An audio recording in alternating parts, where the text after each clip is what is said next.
রহমতুল্লাহ। আমাদের জন্য আজকে খুবই দুঃখের দিন। আজকে 5ই আগস্ট পরবর্তী সময়েও এই আওয়ামী লীগকে নিষিদ্ধের দাবিতে আমাদেরকে রাজপথে নামতে হয়েছে। অথচ এই বাংলাদেশের জনগণ 5ই আগস্টে গণভোটের মাধ্যমে রায় দিয়ে দিয়েছিল এই বাংলাদেশে আওয়ামী লীগ আর চলবে না, আওয়ামী লীগ নিষিদ্ধ।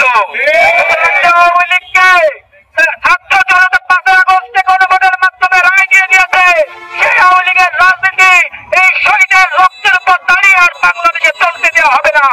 বাংলাদেশে আওয়ামী লীগের রাজনীতি চলা মানে আমাদের শহীদের রক্তের সাথে বেইমানি করা, আমাদের অঙ্গ হারানো হাজার হাজার ভাইদের বোনদের সাথে বেইমানি করা, আমাদের অঙ্গ হারানো শহীদ স্বজনদের রক্তের শহীদের স্বজনদের সাথে বেইমানি করা।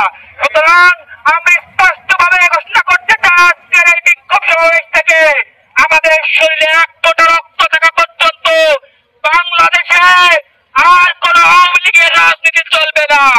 আমরা আরো স্পষ্ট ঘোষণা করতে চাই, বাংলাদেশে কোচক্ষেত, ভুট্টাক্ষেত, মগবাজার, নয়াপল্টন, ওয়াশিংটন কিংবা দিল্লির কোন প্রেসক্রিপশনে বাংলাদেশে আর কোন রাজনীতি চলবে না।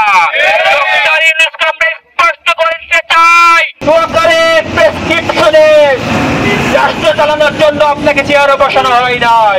অনতিবিলম্বে আওয়ামী লীগকে নিষিদ্ধ করতে হবে। আওয়ামী লীগকে নিষিদ্ধ না করা পর্যন্ত আমরা রাজপথ ছাড়বো না। আমরা রক্ত দিতে চাই না, আমরা প্রচুর রক্ত দিয়েছি।